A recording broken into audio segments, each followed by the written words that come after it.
Já, gott, ágæta sjálfstæðisfólk.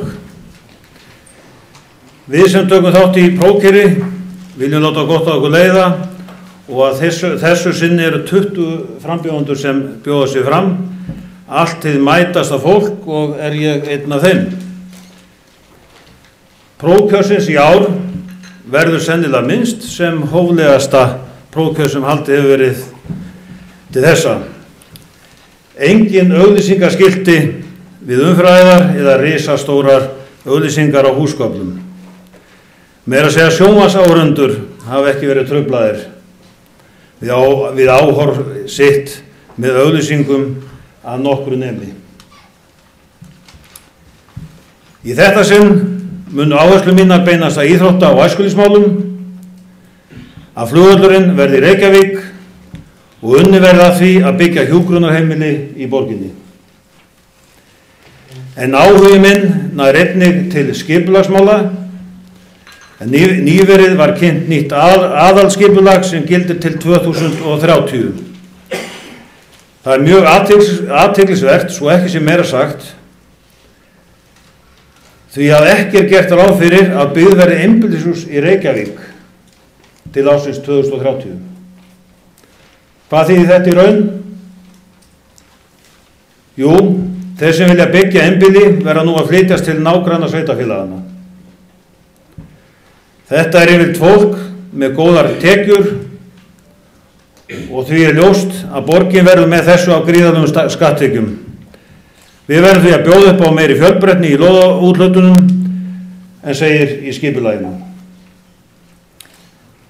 Og hvað segir þar samgöngumál? Jú, engin mislæg gatnamót.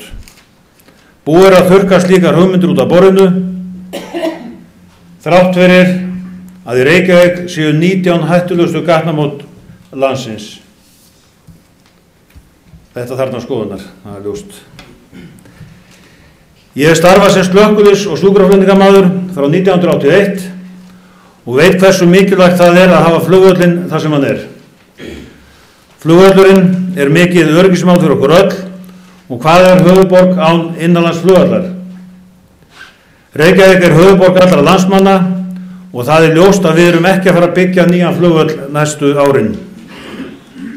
Reykjavíkurborg fær mikla tekjur af flugvöllinum og 400 manns hafa atvinnu beint og óbeint af honum. Yfir 70% Reykjavíkinga vilja hafa flugvöllinn áfram þar sem hann er og ég er algjörlega sammála þeim.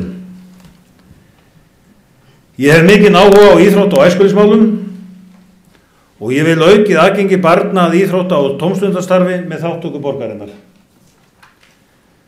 Það kemur stöðugt betur í ljós að íþróttir er besta vopnið í baráttunni gegn ýmsum vágestum nútímans eins og offitu og hreyfingarleysi.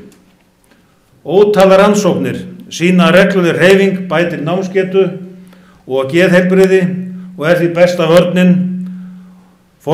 forvörnin og því ætti að vera ljóst að þeir fjármunir sem fara til uppbyggingar íþróttamannvirkja er vel varið. Styrkur íþróttafélagana er okkar forvörn. Ég varpa fram spurningunni, eru öldrunarmál tabú? Núverandi meirihluti hefur ekki lagt krónu í byggingur hjúkrunarheimili í Reykjavík þrátt fyrir að biðlisti eftir hjúkrunarplási sé langur. Yfir 100 einstaklinga bíða úrlausna sinna mála og eru margir þeirra í brýnni þörf. Slíkur hefur niðurskurðurinn í þessum málaflokki verið að heimahjúkrun annað beiðnum aðstoð í heimahúsum. En margt hefur þó verið velgert, en þó vantar mikið upp á. Reykjavík er ekki bara flugvöllur, ekki bara sjúkrahús, Reykjavík er ekki bara hjólreiðabrautir, ekki bara túristastaður, Reykjavík er fyrir fólk eins og okkur. Reykjavík er stærsta útvegsplás Íslands, Reykjavík er stærsta uppskipunarborg Íslands, Reykjavík er fjölmennasta bæjarfélag Íslands, Reykjavík er höfuðborg Íslands.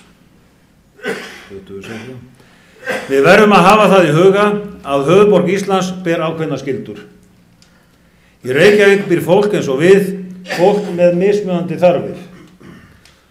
Tökum tillit til fólksins sem býr í Reykjavík og þeirra sem sækja til Reykjavíkur. Takk fyrir góða orð.